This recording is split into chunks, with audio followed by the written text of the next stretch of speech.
Welcome to the Korea Pro Podcast, your weekly guide to understanding the most pressing and complicated developments shaping South Korea. We're your hosts, Jeongmin Kim, John Lei, and Joon Ha Park of Korea Pro. Go beyond headlines as we explain not just what happened, but also what really matters and why it matters. If you monitor South Korea for work or just trying to keep up, you're in the right place. This is the Korea Pro Podcast.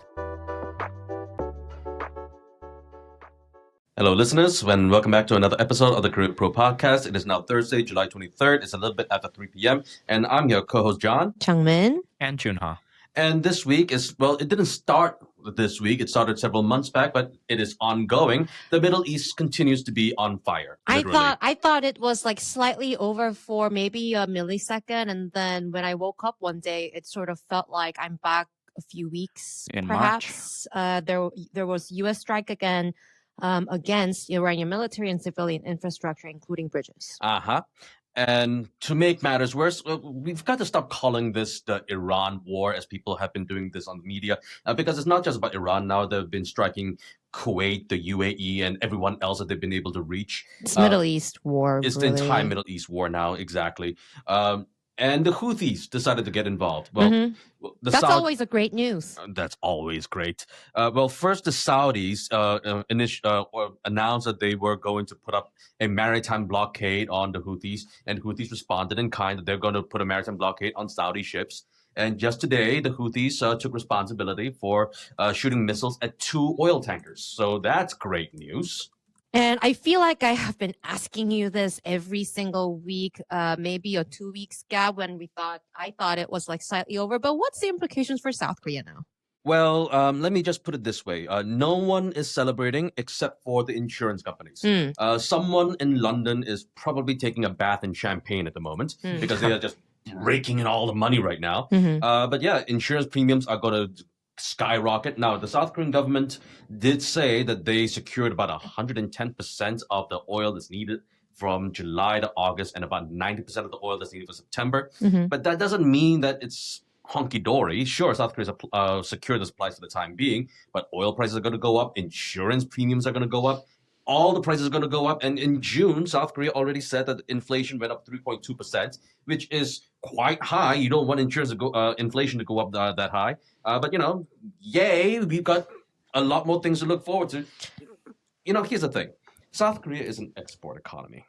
But we don't get a say as to, who starts a war where.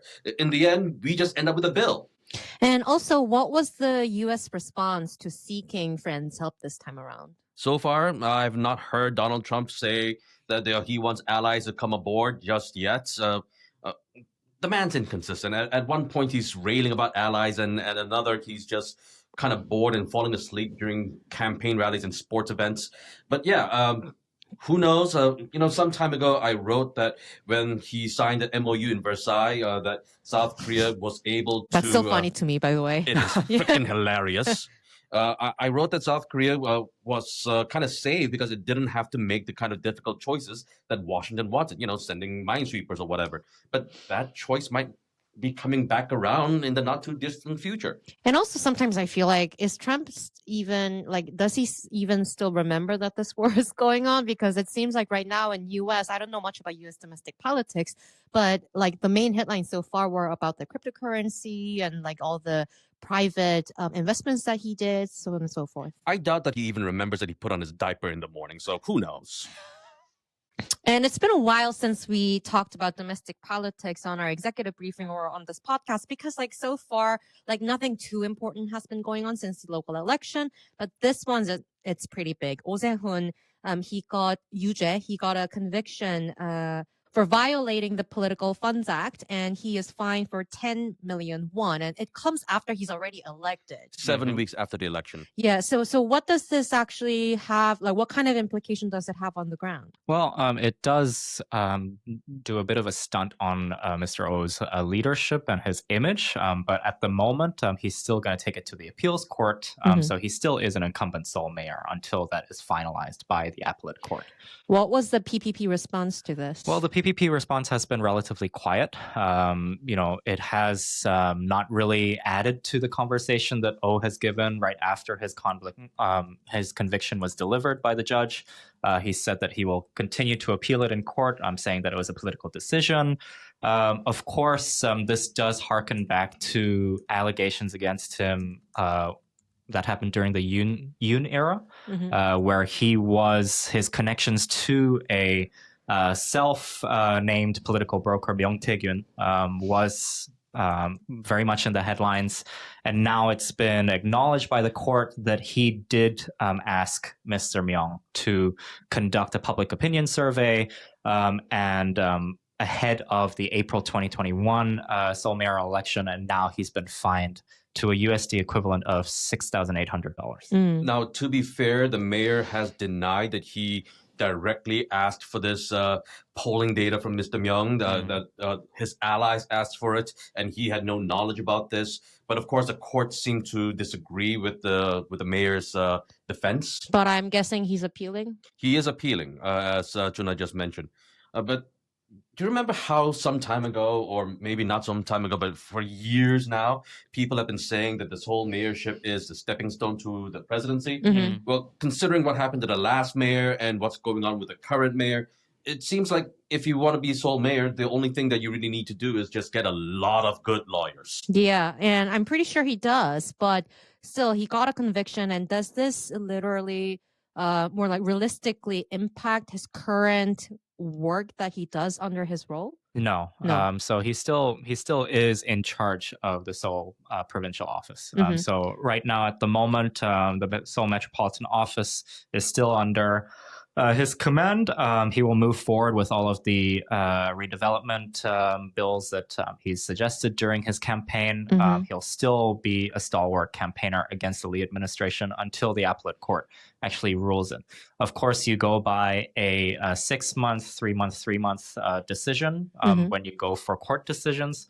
So we should see a decision sometime within the next 3 to 6 months. So let's keep an eye on it. And let's move back to diplomacy for a second. Kim Jong-un is visiting Washington. The industry minister, he's going back to Washington again to talk about shipbuilding cooperation. So it's about the joint fact sheet. Well, yeah, the big highlight of the trip is going to be the shipbuilding cooperation, right? That's what the South Korean side really wants to talk about. But, the other things are on the plate at the moment. Coupang. Yeah, exactly.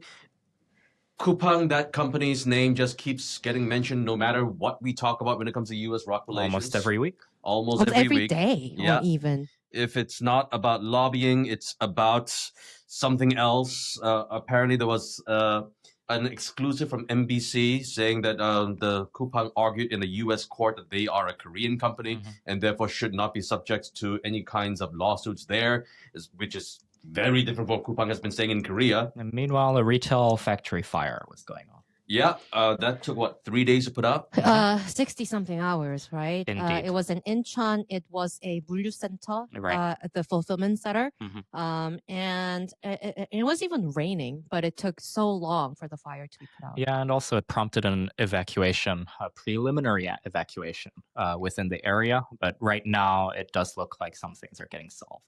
So is the South Korean public are they aware as much as they were during the initial controversy when Kim Bum-seok was all in the headlines, or is it not getting that much attention compared to the past? I think it's at this point quite endemic. We've been talking about this since December, and we are going to keep talking about this. As we've mentioned many times before, the reason why Coupang is such an important part of this narrative is not only just because of what's been going on in South Korea, it's also because of the midterms that are coming up in the U.S. Both Washington and Seoul, they are incentivized to hold on to their positions, which is really does not leave a lot of room for compromise. Yeah. And lastly, more cyber attacks. Again. And I just got a text message from Taringi, the Seoul City Bike, this morning that there was another round of personal information leak in 2024, but they just figured out. Again. So they're giving me a 1 month pass to use like 1 more month to get my information leaked again, I guess. But I'm not talking about this one, but there was a major attack on the Korea National Diplomatic Academy, KNDA. Yeah, apparently they had been hacked for 10 months and didn't know about it. So if you are a South Korean diplomat, your information is out in the ether. Everyone knows about you, and everyone being North Korea and maybe China as well. But isn't that just grand that every single South Korean diplomat had their personal data just leaked for the past 10 friggin' months? Do we know anything in more detail about who did this? No, it's unidentified for now. Of course, the foreign ministry and also other entities involved, they have suggested particular action by North Korea. That's been quite prevalent in targeting South Korean companies along with South Korean ministries and government offices in past years. So it could be likely. They've also named China as a potential perpetrator, but nothing concrete as of yet. A week ahead, we are waiting for a massive overseas trip. Actually, it's like 3 different countries that Lee Jae-myung will be visiting. He is going to the States, but this time not DC or New York, but it will be San Francisco for all the AI giant meetings. He's going to Silicon Valley. Yeah, he's meeting Jensen Huang of NVIDIA. He's meeting Sam Altman as well, and also the head of Anthropic. He's also visiting South America and Germany as well. Moving on, Statistics Korea, they'll release June industrial activity data next week. Some things to watch, retail sales, industrial production, also whether domestic demand is showing signs of strengthening, or whether the recovery remains uneven despite the strong exports. I have a feeling that it's not going to be strengthening. Prices are going up and people don't spend money when prices go up, but I could be wrong, I suppose. And all of this information will be sent to your email inbox by Monday via the weekend newsletter at 2 p.m. So if you'd like to know more, subscribe. Bye-bye. And that's a wrap. Thanks for tuning in. If you want to know more, sign up for our daily executive briefings. We'll brief you on all you need to know from the past 24 hours and why it matters, delivered to your inbox every morning. If you want to stay ahead of the curve, sign up for Korea Pro to get a full package of insights, from daily expert analysis to profiles, month in review, week ahead, and more. And until next time, I'm Jeongmin Kim. I'm Joon Ha. And I'm John Lee, and we'll see you next time on the Korea Pro Podcast.